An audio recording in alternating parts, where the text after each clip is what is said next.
कुलपति बनाम छात्र, शिक्षा की जमीन पर सियासत की साजिश या लोकतंत्र की आवाज।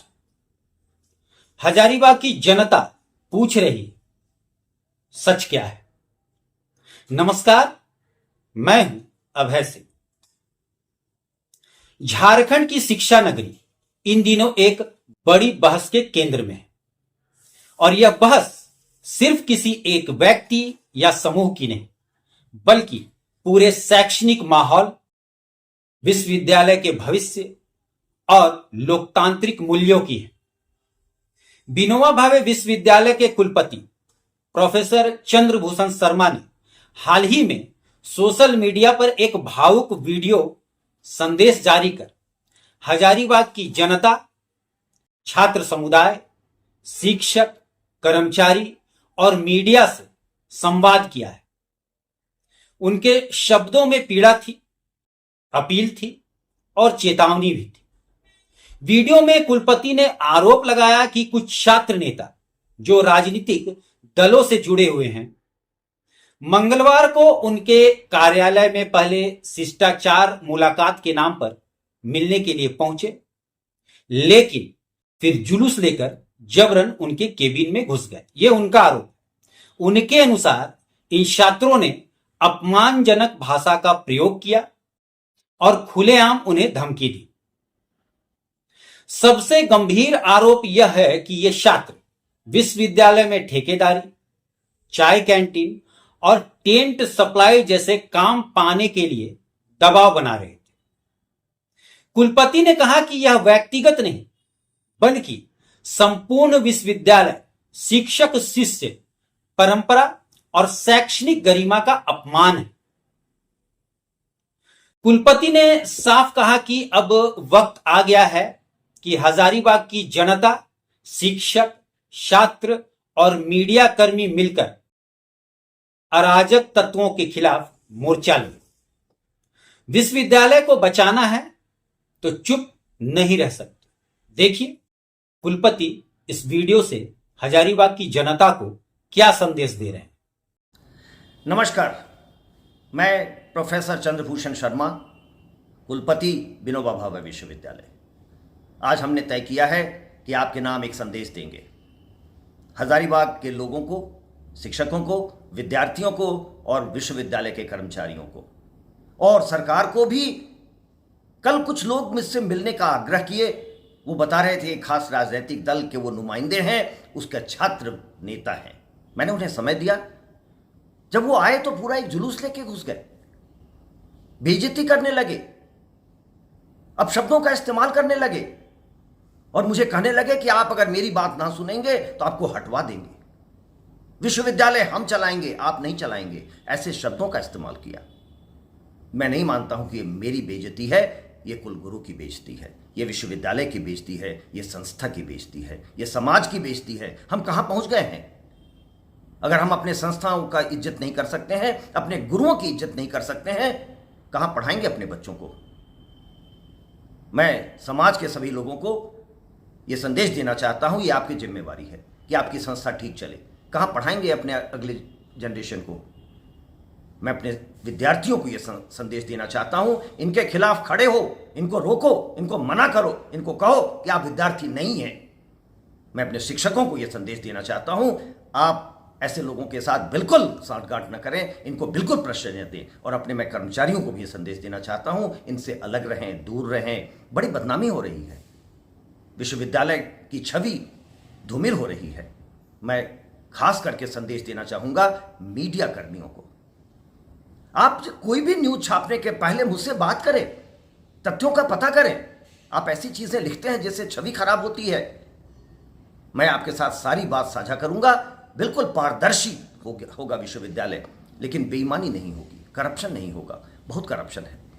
जो लोग कोई काम के नहीं है वो चाहते हैं कि उनको हम ठेका दें, उनको हम चाय सप्लाई करने का, उनको टेंट लगाने का मौका दें। ये गलत है, ये मैं नहीं कर पाऊंगा और ये यही चाहते हैं। इसीलिए ये कह रहे हैं विश्वविद्यालय मैं चलाऊंगा, आप नहीं चलाएंगे। ये कैसी भाषा है? मैं आग्रह कर रहा हूं हजारीबाग के लोगों से, जनता से, हमारे रिटायर्ड टीचर्स से, हमारे विद्यार्थियों से, शिक्षकों से, कर्मचारियों से ऐसे तत्वों के खिलाफ खड़े हों और रोकें ताकि आपकी संस्था बची रह सके। आपको निश्चित तौर पर इस संस्था को अपनी संस्था मानना होगा, क्योंकि आने वाली पीढ़ियां यहीं पढ़ेंगी। मुझे पूरा विश्वास है आपका सहयोग मिलेगा ताकि हम इस विश्वविद्यालय को राष्ट्रीय स्तर पर खड़ा कर सकें और एक अच्छी छवि बना सकें। आपका सहयोग चाहिए। बहुत बहुत धन्यवाद। नमस्कार। वीडियो देखने के बाद एक जनता और एक पत्रकार के तौर पर मेरे मन में कुलपति से कुछ सवाल है। नंबर 1, क्या यह पहली बार है कि छात्र आपके कार्यालय में इस तरह से पहुंचे? नंबर 2, यदि ठेके और सप्लाई को लेकर दबाव बनाया जा रहा था तो क्या विश्वविद्यालय के पास ऐसे लोगों की सूची है? नंबर 3, यदि यह सब बरसों से चल रहा है तो अब जाकर वीडियो जारी करने की नौबत क्यों आई? नंबर 4, क्या यह बयान आपकी छवि बचाने की कोशिश है या विश्वविद्यालय में पारदर्शिता लाने की पहल? नंबर 5, अगर आप भ्रष्टाचार पर जीरो टॉलरेंस की नीति पर हैं तो अब तक आपने क्या कार्रवाई की? कोई सूची या कोई रिपोर्ट है? नंबर 6, जिन छात्रों को आप असली विद्यार्थी नहीं कह रहे हैं उनके लिए विश्वविद्यालय ने क्या संवाद नीति अपनाई है? नंबर 7, शिक्षा मंत्रालय या राज्य सरकार को आपने क्या रिपोर्ट भेजी और क्या कोई कार्रवाई हुई है?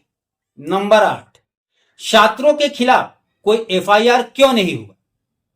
अगर वास्तव में उन्होंने अराजकता फैलाई है तब?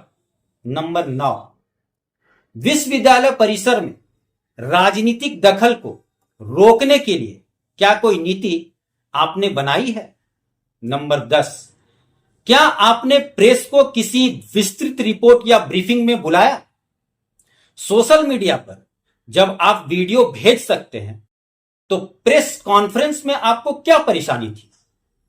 नंबर 11, शिक्षकों और कर्मचारियों को दूरी बनाने की सलाह देना ठीक है, अच्छी बात है, लेकिन क्या विश्वविद्यालय प्रशासन खुद निष्पक्ष रहा है, रहता है? अब सुनिए विरोधी पक्ष की बात।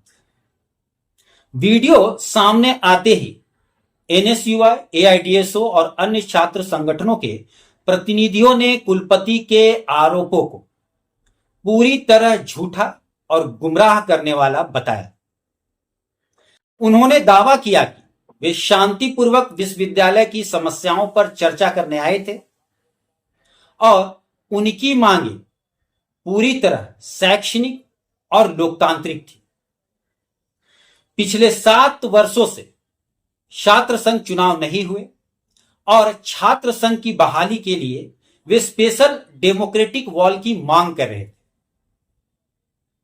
विश्वविद्यालय में स्पेशल जेनेरिक पेपर की परीक्षा को दोबारा कराने की मांग वे कर रहे थे।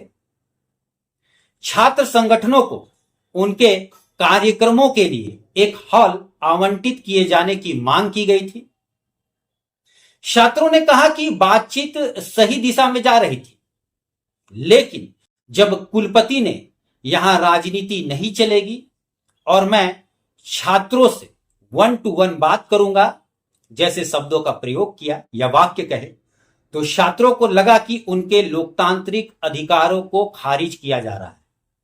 इसी बिंदु पर तनाव बढ़ा। कुलपति के ठेकेदारी और दबाव वाले आरोपों पर छात्रों का सीधा पलटवार है। अगर हमने कोई गलत हरकत की है तो विश्वविद्यालय में लगे सीसीटीवी में उसकी रिकॉर्डिंग होनी चाहिए। अगर ऐसा है तो आप फुटेज जारी कीजिए, जांच कराइए, सच्चाई सामने आ जाएगी। यह बयान उन छात्रों की आत्मविश्वास का संकेत देता है जो कहते हैं हम व्यवस्था बदलना चाहते हैं, न कि फायदा लेना। हालांकि एक वीडियो छात्रों की भी सोशल मीडिया पर वायरल हुई है, उसे भी आप लोग देख लीजिए। सर एक बात आपको क्लियर बता दे रहे हैं सर, ये हम थोड़ा धीरे बोलो, अच्छा नहीं लगता है। सर एक बात आपको क्लियर बता दे रहे हैं सर, आपको अच्छा नहीं लग रहा है, 1 मिनट बता रहे हैं, आपका जो एटीट्यूड है ना, हम लोग को भी अच्छा नहीं लग रहा। कोऑपरेटिव नहीं है। और ये बात आप याद रखिएगा, हम यहाँ बोल के जा रहे हैं आपको, सर बिल्कुल कोऑपरेटिव और नहीं सर है। आपको एक चीज क्लियर और करा आप देते हैं, ये यूनिवर्सिटी बॉस हमारा है दिखा रहे हैं, मत सर, दिखाइए यहाँ हम लोग दोबारा, जो याद इच्छा रखिएगा। होगा, जो छात्र के हित में होगा वो हम लोग करेंगे सर। ये आपका आरएसएस का कार्यालय नहीं है सर, इस बात हमारे में ध्यान रखिएगा प्रोग्राम में सर। चीफ गेस्ट बन के जाते हो, और यहाँ बोलते हैं आप छात्र राजनीति नहीं होगा, बिल्कुल होगा, यही होगा आपके समय में सबसे ज्यादा होगा सर। ये बिरसा मुंडा का धरती है सर, यहाँ पे स्टूडेंट पॉलिटिक्स नहीं करेगा तो कौन करेगा? कथनी में जब अंतर हो जाएगा सर तो कोई फायदा नहीं ऐसा लिख करके। लेकिन आप बिल्कुल वही कर रहे हैं। अब मेरे कुछ सवाल इस बैठक में पहुंचे छात्रों से। नंबर 1, आप शांतिपूर्ण ढंग से अपनी बात रखने आए थे, तो फिर वीडियो में आपकी भाषा और तेवर उत्तेजक क्यों दिखाई दिए? कहीं आप लोग जयराम मेनिया से ग्रसित तो नहीं? क्या यह विरोध करने का सही तरीका था?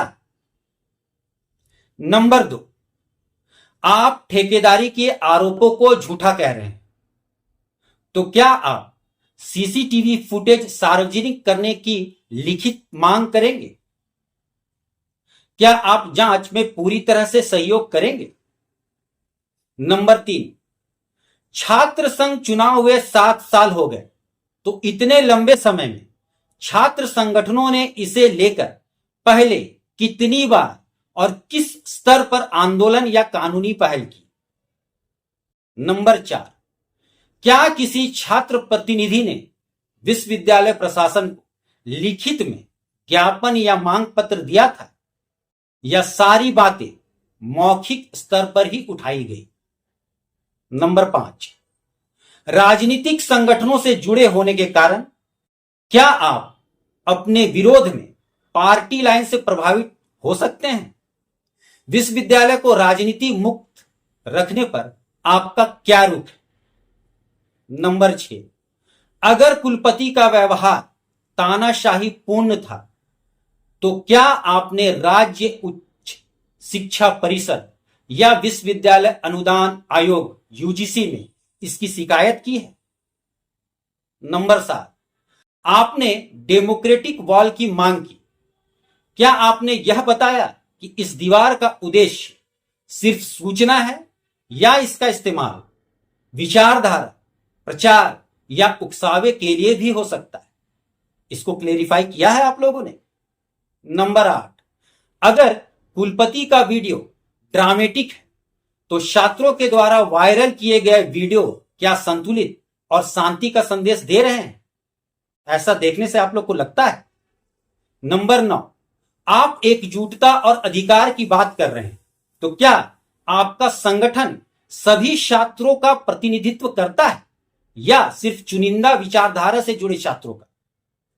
नंबर 10, आपने हॉल की मांग की, तो क्या आपको पहले कभी हॉल की अनुमति नहीं मिली थी? यदि नहीं, तो आपने इसकी मंजूरी के लिए औपचारिक प्रक्रिया अपनाई या नहीं अपनाई?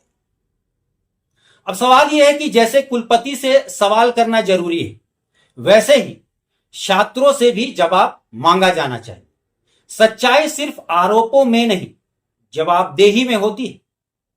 अब वक्त है कि कुलपति भी सबूत रखें, छात्र भी संयम दिखाएं और जनता सवाल पूछे, पक्ष न ले। यह सिर्फ एक घटना नहीं, विश्वविद्यालय के चरित्र की परीक्षा है। अब देखना है कौन पास होता है और कौन सिर्फ परीक्षा से भाग जाता है। वीडियो देखिए, सवाल सोचिए और तय कीजिए इस कहानी का असली नायक और खलनायक कौन है, शिक्षा, छात्र या सत्ता। आज के लिए इतना ही। धन्यवाद।